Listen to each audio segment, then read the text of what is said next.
Asante sana ndugu yangu mpendwa tena. Murakoze mwego bene data. Tunaleta salamu kwa nyinyi nyote mwenye kututazama kando kando ya dunia. Uzanye ntasho kuri babandi bose badukurikira ku isi yose. Ni mtume Mwalimu Shadraki dunia yote mzima, narudia tena kwa ajili ya kuendelesha somo. Ni ntumwa Shadraki kubwo kubwiriza ijambo ry'Imana ku isi yose. Tunakukaribisha tena. Kandi twongeye kuguha ikaze. Nilikuwa nasema hivi. Hariho tuvuga ngo ubatizo wa maji. Umubatizo wa mazi ni ubatizo wa Yohana. Wari umubatizo wa Yohana. Wakati mtu alisema kama alishaamini, umuntu yavuze ngo yarizeye na akabatizwa na ubatizo wa maji, kandi akabatizwa umubatizo wa mazi, tangu leo ujue kama uyu musi umenye ko wakati uko muamini kwa sababu ulibatizwa ubatizo wa maji, ni ugumenye yuko ko uri umukristo kubera ko wabatijwe umubatizo wa mazi, bali ungaliki mwanafunzi wa Yohana mubatizaji. Icyo gihe umenye yuko wowe ukiri umwigishwa wa Yohana. Hauyafika kwa Yesu. Ntabwo uraba umwigishwa wa Yesu. Ungaliki munjia ya kwenda kwa Yesu. Uracyategurwa kuzajya gusanga Yesu.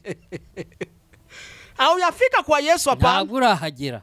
Lakini leo ariko uyu munsi abantu benshi ni baamini bengi ku dunia. Abantu benshi ku isi ni batumishi ba Mungu. N'abakozi b'Imana. Babi wango bya yulu. Ndetse no mu nzego zikomeye. Lakini ukamuuliza hivi, iyo umubajije ngo ulibatizwa weye? Amubaza ati se warabatijwe? Aseme ndiyo, tangu niliamini nibatizwa kwa maji mengi. Ahita kubwira ati nukuri kuva nizeye nabatijwe mu mazi menshi. Ulibatizwa kwa maji mengi? Ese wabatijwe mu mazi menshi? Mara moja uko mwanafunzi wa Yohana mubatizaji. Igihe bakiri umwigishwa w'ivanjiri ya Yohana yo kubatirizwa ibyaha. Hauna mwanafunzi wa Yesu. Ntabwo uraba umwigishwa wa Yesu. Hauyaamini Yesu hapana. Wizera Kristo. Yohana litumwa juu ya kutayarisha watu. Uyu mubatizo ari wa Yohana wo wateguraga abantu.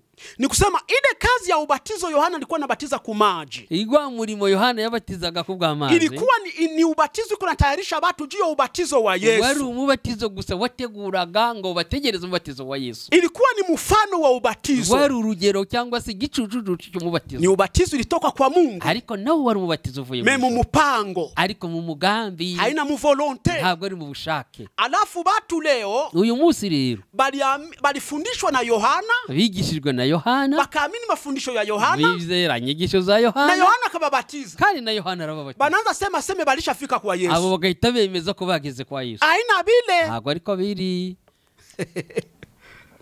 Ulibatizwa na nani ndugu yangu? Waba warabatijwe nande? Yohana naye iko na banafunzi. Kandi mwenye ko na Yohana agira bigishwa. Bale batu bote balibatizwa kwa maji mengi. Abo bose babatijwe kubwa amazi mengi. Bale bote binyibako banabatiza batu kwa maji leo. Andi nabandi babatiza abandi mu mazi. Bako banapratike mafundisho ya mwalimu wao Yohana. Bo barashira mu bikorwa inyigisho z'umwarimu wabo Yohana. Yohana kutumwa na Mungu kubatiza kwa roho. Kuko Yohana we ntiyigeze atumwa n'Imana kubatiza mu buryo bw'umwuka. Injili ya Yohana. Ongere turebe muri Yohana. Injili ya Yohana sura yake ya kwanza. Turebe Yohana igice cya mbere. Mstari wake wa 27 28. Igice cya mbere Yohana 27 28. Dusome. Pour que tusikie mzuri, anzia ku Injili ya Yohana, ile ja Evangile chapitre 1 verset 6. Kugira ngo tubyuve neza reka duhere hejuru igice cya mbere umurongo wa 6. Twende. Haravuga ngo hariho umuntu watumwe n'Imana witwaga Yohana. Ndiyo. Uwo yazanywe no guhamya iby'umucyo. Ndiyo. Ngo atume bose bizera. Ndiyo. Icyakora uwo si we mucyo. Okay. Ahubwo niwe wahamije ibyawo. Okay. Icyenda. Uwo mucyo niwe mucyo nyakuri. Ndiyo. Kandi ubwo nibwo yatangiraga kuza mu isi ngo amurikire umuntu wese. Ndiyo, simama pale. Kulikuwa mtu alitumwa. Habayeho umuntu watumwe. Ule mtu aliitwa Yohana. Ariko uwo muntu witwaga Yohana. Aseme hakukuwa nuru halisi. Kandi uwo ntabwo yari we mucyo ukuri. Kulikuwa nuru halisi. Ariko hariho umucyo nyakuri. Na ile nuru halisi haina ndo Yohana. Kandi uwo mucyo nyakuri ntiyari Yohana. Natafuta nitafsiri ya andiko. Kugira ngo asobanure izi nyuguti cyangwa se ayo magambo. Kule kusema kama aseme Yohana hakukuwa ndo nuru ya kweli. uko kuvuga ngo Yohana ntabwo ari we mucyo ukuri, Maana yake ile kazi Yohana alikuwa anafanya ya ubatizo kwa maji, bisobanura ngo umurimo Yohana yakoraga wo kubatiza mu mazi haikukuwa ubatizo ndo kweli. ntabwo wari wo mubatizo ukuri, Ilikuwa ni mfano wa ubatizo kweli. wari urugero rwo mubatizo ukuri. Ndo maana kusema aseme hakukuwa nuru halisi. Niryo jambo risobanura ngo ntiyari umucyo ukuri, Kulikuwa nuru halisi, ariko hariho umucyo nyakuri. Alafu mwenye alitumwa kutayarisha watu kwa ile nuru ni Yohana. Ariko umuntu watumwe gutegura abantu bazagere kuri uwo mucyo nyakuri ni Yohana. Nikusema hii ubatizo wa maji, ariko uyu mubatizo w'amazi sio kweli ya ubatizo, siko kuri ku mubatizo, ni mfano wa ubatizo, ni urugero cyangwa igicucu cy'umubatizo. Ubatizo wa maji ni mfano, umubatizo w'amazi ni urugero cyangwa igicucu. Jua nini ni mfano? Ese kuki tuvuze ngo ni urugero? Kwa sababu ni vitu vya dunia. Kubera ko byari ibintu byo mu isi. Maji si ni vitu vya dunia. Erega ya mazi yo amazi ni ibintu nabyo byo mu isi. Imaji ya marobine, aya mazi yo muri robine, imaji ya mapisine, amazi yo muri za pisine, imaji ya mariviere, amazi yo mu nzuzi, ni vitu vya dunia, ni ibintu bigaragara mu isi. Ndio vitu vinaweza kuokoa watu bila. None sivyo nivyo byabasha gukiza abantu. Ndio Yohana alikuwa anabatiza watu mu maji ya dunia. Kandi na Yohana yabatizaga abantu mu mazi yo mu isi. Na aliyemwambia batize kwa maji ni nani? None se ninde wahaye uburenganzira bwo kubatiza mu mazi yo mu isi? Ni Mungu. Ni Imana. Ruka sasa ku injili ile ja evangile ulisoma 1:6, mena uruke sasa ku 27 ku 26:28. Twasomye rero Yohana gice cya mbere gatandatu, tugiye gusimbuka turebe 20 na gatandatu kugeza 27. Yohana aramusubiza ati, ndiyo, yewe ndabatirisha amazi, ndiyo, ariko muri mwe ndiyo hahagaze uwo mutaramenya, ndiyo, uwo niwe unsimbura. Aha. Kandi ndibikwiriye gupfundura udushumi tw'inkweto ze. Ndiyo. Komeza. Ibyo byabereye i Betaniya, Ehe. hakurya ya Yorodani, ndiyo, aho Yohana yabatirizaga. Ndiyo.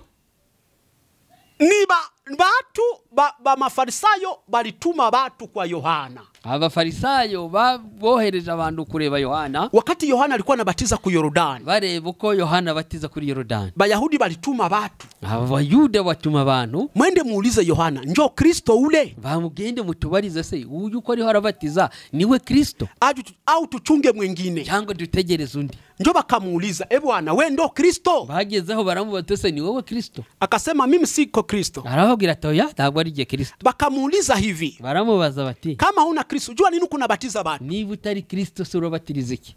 Akabaambia mimi arababwira ngo nabatiza kwa maji tu, nge ndabatirisha amazi gusa, lakini katikati yenu, ariko hagati muri mwe kuna mtu msiye mjua, hari umuntu mutazi, ambaye ana nguvu zaidi ya mimi, afite imbaraga gukundusha, ambaye sina uwezo hata ya kufungua viato, mamlaka ya viato vyake, simfite n'ububasha bwo kwegera n'inkweto n'imishumi y'inkweto ze. Ule ndiye niliyobaambia kama alitangulia kabla mie. Uwo niwe nababwiye yuko yambanjirije. Yeye ndo atababatiza kwa roho, kandi uwo ni uzabatirisha umwuka na kwa moto, ndetse no mu muriro. Ruka ile injili ya Yohana. Kongere dusimbuke dukomeze muri Yohana igice cya mbere. Ile injili ya Yohana sura yake ya 33. Ibice 30. Ile ja evangile chapitre 1. Aha. Chapitre 1 verset 30-33. Ni hahandi igice cya mbere umurongo wa 31-33. Yego. Dusome. Aha. Icyakora. Ndiyo. Sinari muzi. Aha. Ariko kugira ngo yerekwe Abisirayeli, sikukuwa na mjua, nicyo cyatumye nza. Ndiyo. Batirisha amazi. Okay. Komeza. Kandi Yohana arahamya ati, ndiyo, nabonye umwuka amanuka ava mu ijuru asa n'inuma atinda kuri we. Ndiyo. 3. Icyakora sinari muzi. Ndiyo. Keretse yuko iyandumye kubatirisha amazi yambwiye iti, uzabona umwuka amanukira akagwa kuri we, uwo niwe abatirisha umwuka wera. Simama pale. Ule myalinituma kufanya kazi ya ubatizo wa maji, uwandumye gukora umurimo wo kubatiza mu mazi, alinipatia alama, yambaye ikimenyetso ya mtu ambaye atabatiza kwa roho, umuntu uzabatiza mu mwuka na kwa roho na kwa moto. na akazabatiza no mu muriro. Yohana naye hakukuwa anajua Yesu. Nawe Yohana ntiyaramuzi. Alimufunuliwa. Ahubwo gusa yaramuhishuriwe. Na Mungu akamupa alama. Kandi n'Imana imuha ikimenyetso cy'uwo. Maneno ya Mungu yote. Rero amagambo yose y'Imana ni ufunuo. No guhishurirwa. Ndio bya Mungu vyote bili. Niko by'Imana bimeze. Yohana aliingia mu kazi ya kubatiza. Yohana yinjiye mu murimo wo kubatiza. Hakukuwa anajua Yesu. Ariko atazi na Yesu. Porque ajue Yesu. Ariko kugira ngo bashe kumenya Yesu. Na kazi yake n'ibyo akora. Ilibidi Roho amufunulie. Byabaye ngombwa ko Mwuka Wera amuhishurira. Lakini yeye zawadi alipewa na Mungu. Ariko Imana yahaye Yohana. Neema alipewa na Mungu ya Yohana. Yahawe yagiriwe n'Imana. Ni kubatiza watu kwa maji. Kwari kugira ngo abatize gusa. Na hivi niko nabaambia. Na uyu munsi wo ruhura twumva. Bale bote benye bako banabatiza kwa maji. Abantu bose batiza kuri aya mazi. Bako banaplike mafundisho ya mwalimu wao Yohana. Bariho barashira mu bikorwa inyigisho z'umwarimu wabo Yohana. Kama mtu alibatizwa ubatizo wa maji fizika. Iyo umuntu yabatijwe mu mazi agaragara afatika. Anasema kama alishaokoka. Uwo muntu akahamya ko yakijijwe. Anasema kama alishapokea Yesu. Kandi akavuga ko yamaze kwakira Yesu. Hapana. Ntabwo ari byo. Anasema bongo. Arabisha. Ungaliki munjia. Ahubwo uri mu nzira. Wakati ulibatizwa kwa maji. Ubwo kubatizwa n'amazi. Hauyafika kwa Yesu. Ntabwo urahura na Yesu. Ndo kwa sababu muko munaona. Niyo mpamvu mubona uyu munsi. Batu tangu baliamini. Kuva bantu barizeye kera. Bakabatizwa. Bakanabatizwa. Mezambi nashindikana kutoka. Ari icyaha kikananira na gushira. Juu ya nini? No kubera iki? Ni benye kubatizwa na mtu Yohana. Babatizwa n'umuntu Yohana. Haba yabatizwa na Yesu. Ntibarigera babatizwa na Yesu. Ubatizo wa maji wa Yohana. Umubatizo w'amazi wa Yohana. Haina na nguvu ya kuondoa dhambi. Ntugira imbaraga aya mazi ntagira imbaraga yo gukura ibyaha. Nasema iyi ubatizo wa maji. Uyu mubatizo w'amazi. Ni wa Yohana mubatiza. Ni wa Yohana mubatiza. Haina wa Yesu. Ntabwo ari wa Yesu. Kama uliamini kwa juu ulibatizwa na maji. Ariko niba wizera warizeye kuko gusa wabatijwe mu mazi. Mwanafunzi wa Yohana. Uri umwigishwa wa Yohana. Uko mwanafunzi wa Yohana hauyakuwa wa Yesu. Ntabwo uraba umwigishwa wa Yesu. Uko natumikia mu mafundisho ya Yohana. Uri urakorera mu nyigisho za Yohana. Uko natumikia kazi mu mafundisho ya Yohana. Uri urakorera kazi mu nyigisho za Yohana. Uko naombea mu mafundisho ya Yohana. Urasengera mu masengesho yawe mu nyigisho za Yohana. Uko nahubiri mu mafundisho ya Yohana. Urabwiriza mu nyigisho za Yohana. Hauyafika kwa Yesu. Ntabwo uragera kupatia moyo. Ahubwo turagusubiza mu intege. Na kuhimiza. Tukuzamura. Jikaze. Ushire mu imbaraga. Yohana alikuwa anatayarisha watu yateguraga abantu kwenda kwa Yesu, kuja kwa Yesu. Yani bisobanurwa iyo ubatizo wa maji, uyu mubatizo wa maji ilikuwa inatayarisha watu wateguraga kwenda babatizwe na Yesu, bagende babatizwa na Yesu. Ubatizo wa Roho, umubatizo w'umwuka. Ulibatizwa na nani? Waba warabatijwe nande? Mie nishaokoka. Njewe narakijijwe. Hauyaokoka pa? Ntabwo urakizwa. Ulibatizwa na Yohana. Wabatijwe gusa na Yohana. Bade bote bako banabatiza watu ku maji leo. Yemwe abantu bose babatiza abandi mu mazi. Bako banaplike enseignement ya Yohana Mubatiza. Bariho barashira mu bikorwa gusa inyigisho za Yohana Mubatiza. Yohana alifanya mambo ya mwili. Yohana yakoze iby'umubiri. Kwa gisi afundishe bitu vya kiroho. Kugira ngo azigishe iby'umwuka. Injili ya Yohana. Turebe muri Yohana. Sura yake ya 3. Turebe ibice 3. Mstari wake wa 31 32. Yohana ibice 3. Il est Évangile chapitre 3 verset 31 32. Yohana 3:31 tugeze 3:2. Ndiyo. Haravuga ngo uwavuye mu ijuru niwe usumba byose. Ndiyo. Naho uwo mwisi we n'uwisi nyine. Mtu wa dunia ni nani? Ni Yohana, ni mtu wa dunia. Umuntu rero uwo mwisi ni Yohana. Twende. Kandi nibyo avuga n'igisi. Unaona? Ubatizo wa maji ni mambo ya dunia, haina ya Mungu. Umubatizo rero w'amazi n'ibyisi. Ni vitu vya dunia. Wa dunia nasema mambo ya dunia. Kandi wisavuga ibyo mwisi. Twende. Uwavuye mu ijuru niwe usumba byose. Uyu wa kumbingu ndo Yesu. Uyu wavuze rero uva mu ijuru niwe Yesu. Twende. 3:2. Aha. Kandi ibyo yabonye nibyo yumvise nibyo ahamya. Nyamara ntawemera ibyo ahamya. Amen. Amen.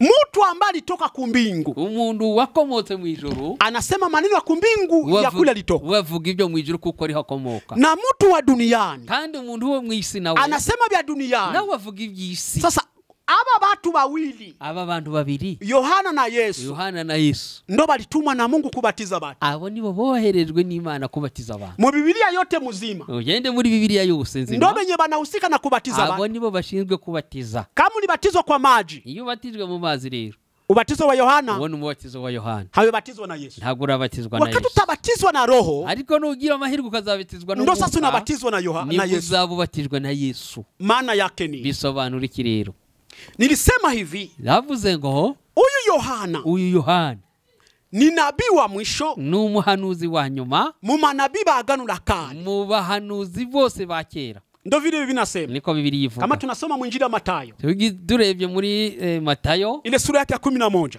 ibice ni 11 ile Matthieu chapitre 11 Matayo 10 ibice 11 Matthieu chapitre 11 verset 13-14 urebe 13 tugarukire 14 inasema nini aravuga ngo kuko abahanuzi bose n'amategeko byahanuye kugeza igihe cya Yohana yoile kandi niba mushaka kubyemera niwe Eliya wahanuwe ko azaza yoile ngivyo Yohana ndo nabii wa mwisho mu manabii bote ba Agano la Kale Yohana niwe muhanuzi wa nyuma mu bahanuzi bose ba kera ndo ile ko bimeze alafu Mungu wakati alimtuma igihe rero Imana yohereje Yohana hakumutuma kubatiza abantu ku maneno ya kiroho ntabwo rero yamuyohereje ngo abatiza abantu mu by'umwuka alimutuma kubatiza abantu ku mambo ya hii dunia yamutumye ngo genda umbatiriza abantu kubijyanye n'ibyo mu isi iyo ubatizo wa maji umubatizo w'amazi rero mwenye balikuwa banaingiza ndani ya maji uwo iyo bafataga umuntu bakamwibiza mu mazi ni huyu mtu wa nje ndio alikuwa anaingia mu mai rero hasa ninde wabashirwaga muri ayo mazi n'uyu muntu w'inyuma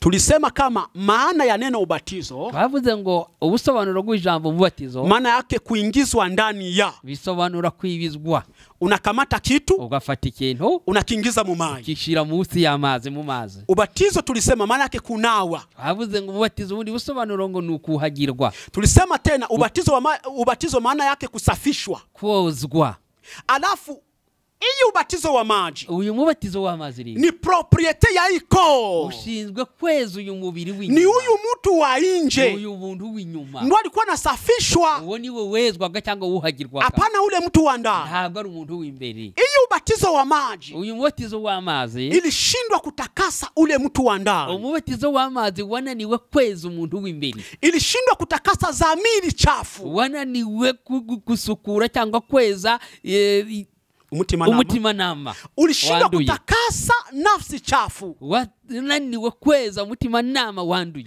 ulishindwa kutakasa roho chafu kandi waratsinzwe ntiwarananiwe kweza ubugingo bwanduye juu ya nini yu ubatizo wa maji ilishindwa kutakasa hivi vitu kubera iki se uyu aya mazi cyangwa se umubatizo wananiwe no kweza ibintu bitatu kwa sababu iyo ubatizo wa maji ni vitu vya mwili kubera ko umubatizo w'amazi ni ibintu byo mu mubiri na ule zamiri na roho na nafsi ni vitu vya kiroho kandi ubugingo umutima nama ni nasema nafsi na dhamiri na roho ni vitu vya kiroho ubugingo umutima nama ndetse na mwuka nivyo mu mwuka ni ibintu byo mwuka alafu mafundisho lwa ariko amategeko ni mafundisho ambayo ilikuwa inatayarisha watu kwa Yesu ayo mategeko yo yarashinzwe gusa gutegura abantu baje kwa Yesu na ile evanjili Yohana alikuwa anahubiri watu kandi inyigisho Yohana yigishaga Yohana kama vile nabii wa mwisho mu manabii ba Agano la Kale kandi akaba ari nawe muhanuzi wa nyuma w'isezerano rya kera ilikuwa ni lwa naryo ryari itegeko alafu bale baliamini mafundisho yake abizerera ayo mateko cyangwa inyigisho ze alama ya kusema kama baliamini ikimenyetso cyabagaho kugira ngo ko bezeye ilibidi babatizwe kwa maji fiziki byasabaga nyine ko babatizwa kandi mu buryo bw'amazi afatika mafundisho lwa inyigisho z'amategeko ni mafundisho ya mwili ni inyigisho z'umubiri ni vitu vya hii dunia ni ibintu byahamwisi ndo kwa sababu biliambatana na ubatizo wa kitu kya mwili ni nayo mpamvu rero byagombaga gukorana n'ikintu cyo mu mubiri maana yake nini bisobanura ikirere mafundisho yoyote kama mtu anaifundishwa iyo nyigisho zose umuntu azigishijwe unaiamini ukazizera alama kusema kama unaamini ile mafundisho ikimenyetso kigaragaza yuko ibyo wizeye ibyo wigishijwe inabidi ubatizwe ndani ya ile mafundisho biragusaba ngo ubatizwe muri izo nyigisho maana inabidi uingizwe ndani ya mafundisho birasaba ngo wibizwe muri izo nyigisho alafu hii mafundisho sheria rero izo nyigisho z'amategeko bale bote balifundishwa abigishijwe izo nyigisho bakaamini bakizera vike ni mafundisho ya mwili kubera ko ari inyigisho zo mu mubiri haikuweza kubatakasa, ntago zabashije me kubeza ilihusika na kutakasa mwili wa nje tu, icyakora zejeje gusa umubiri w'inyuma, lakini mtu wa ndani ariko wa muntu w'imbere anabakia na dhambi. yagumanye ivyaha. Ndo kwa sababu tangu mtu aliamini Niyo mpamvu rero kuva umuntu yakizwa ni musharati, ni umusambanyi, ni mtumishi wa Mungu, ni umukozi w'Imana, iko na tamaa ya macho, ariko aracyararikira, ni nabii, ni umuhanuzi, ni muzinifu, ariko ni umushurashuzi, ni shemasi, ni umudiyakoni, me ni mwizi, ariko ni umujuru, ni mchungaji, ni umushumba, me iko na dhambi. ariko aracyafite ibyaha. Juu ya nini? Ese kuki? Watu wa mingi wanajiulizaka hii swali. N'abantu benshi bibaza icyo kibazo, Niliamini, ko nizeye, jua nini dhambi inanishinda? kuki ngizwa ariko ibyaha ntibinshiremo, Jua nini dhambi haitoke? kuki icyaha kitanshiramo? Ni kusema uliamini mafundisho ya Yohana, Ni kuvuga ngo gusa uhagaze ku nyigisho za Yohana, uko mwanafunzi wa Yohana, kubera ko uri umwigishwa wa Yohana, ulibatizwa na mtu, kandi wabatijwe n'umuntu. hauyabatizwa na Yesu, Ntabwo rero wabatijwe na Yesu, hauyabatizwa na Yesu, ntabwo wabatijwe na Yesu, hauyafika kwa Yesu. nturagera kwa Yesu, Yesu ndo alitumwa kubera ko Yesu niwe watumwe kuondoa dhambi ya ulimwengu, gukuraho ibyaha byo bari mu isi. Yesu ndo alitumwa na Mungu, wewe ndio uondoe dhambi ya Yesu ulimwengu. rero niwe watumwe ngo genda urandure ibyaha bya binyabyaha. Sasa ile dhambi ya ulimwengu inaikuwaga ndani ya moyo wa mtu, kandi iki cyaha rero kiryo bisi kiba imbere mu muntu. Sasa hii ubatizo wa maji, kandi umubatizo w'amazi viki ilikuwa inatayarisha watu kwa Yesu, kuko we wateguraga kujya kwa Yesu, maana kilikuwa ni kimvuli, ubwo rero cyari gicucu. ndio kwa sababu ilishindwa kuondoa dhambi ndani ya Niyo mpamvu gicucu kidashobora gukora ibizima, cyananiwe no gukuraho icyaha mu bantu. ndio kwa sababu uko Mkristo, uri umukristo koko, lakini dhambi haiishi. ariko icyaha ntikigushiramo. Uko Mkristo, uri umukristo, lakini kunasema asili haiwezi kufa, ariko ukavuga ngo kamere ntigifa, kwa sababu hauyaaminiaga Yesu. kubera yuko utarizera Yesu. Tangu leo dunia munisikie, Rero kuva uyu munsi bene data mu isi yose, ubatizo wa maji, umubatizo w'amazi haina wa Yesu, ntabwo ari uwa Yesu, ni hatua ya kwanza intambwe ya mbere ya kwenda kwa yo Yesu. kujya kwa Yesu. Wakati utafika kwa Yesu, Numara kugera kwa Yesu, Yesu atakubatiza kwa ubatizo nawe wake. azakubatiza umubatizo we. Hapa tungaliki kwa Yohana. Aha turacyari kwa Yohana. Kama uko mtumishi fulani, Niba uri umukozi runaka ulibatizwa kwa maji, ukaba warabatijwe mu mazi, unasema kama ulishaamini Yesu, warangiza ukavuga ngo warakijijwe neza, huko unajidanganya, no kwibesha, hauyafika kwa Yesu. ntabwo uragera kwa Yesu. Yesu abatizake kwa maji. Yesu ndabatiza mu mazi. Yesu ana maubatizo yake. Yesu afitize imibatizo ye. Matendo ya Mitume, Yakozwe n'intumwa, Matendo ya Mitume sura yake ya 19, yakozwe n'intumwa igice cya 19 mstari wake wa kwanza hadi wa 6. Turahera ku murongo wa mbere tugarukire kuri 6. Il est Actes des Apôtres chapitre 19 verset 1-6. Yego, Inasema nini? haravuga ngo Apollo ari Korinto, Ndiyo. Paulo anyura mu bihugu byo haruguru, asohora kuri Efeso, Ndiyo. asangayo abigishwa bamwe. Ndiyo. Kabiri, arababaza ati mwahawe umwuka wera mutangiye kwizera? Ndiyo. Baramusubiza bati ntabwo twari twumva yuko mwuka wera yaje. Ndiyo. Arababaza ati mwabatijwe mubatizo ki? Ndiyo. Baramusubiza bati umubatizo wa Yohana. Unasikia? Paulo ati Yohana yabatije umubatizo wo kuyihana. Ndiyo. Abwira abantu kwizera uzaza hanyuma ye, Jovile ari we Yesu. Babyumvise batyo, babatizwa mu izina ry'umwami Yesu. Ndiyo. Paulo amaze kubarambikaho ibiganza, Ndiyo. umwuka wera abazaho, bavuga izindi ndimi, barahanura. Paulo alikutanisha wanafunzi wa Yohana Mubatizaji. Aha, Paulo yarahuye n'abigishwa ba Yohana Mubatiza. Anabauliza, arababaza, igihe mwizereye mlipokea roho? Mwakiriye umwuka? Bakashtuka, baritera hejuru baritanga. Roho ndo kitu gani? Arababaza, se uwo mwuka ni iki? Roho anakuwaga hako? Yesu umwuka baho? Ndo akabauliza, mwe mulibatizwa ubatizo gani? Agaruka kubabaza ubwaka, ese mwaba barabatijwe we mubatizo? Bakasema, sisi tulibatizwa ubatizo wa Yohana. Hakira titwe twabatijwe ubatizo wa Yohana. Paulo akabaambia, ya mungaliki mureta. Ya urarabagira ngo yamuracyari inyuma koko. Hakuna hamuyayuwa bitu kumbe. Ese burya ndi muramenya ibintu.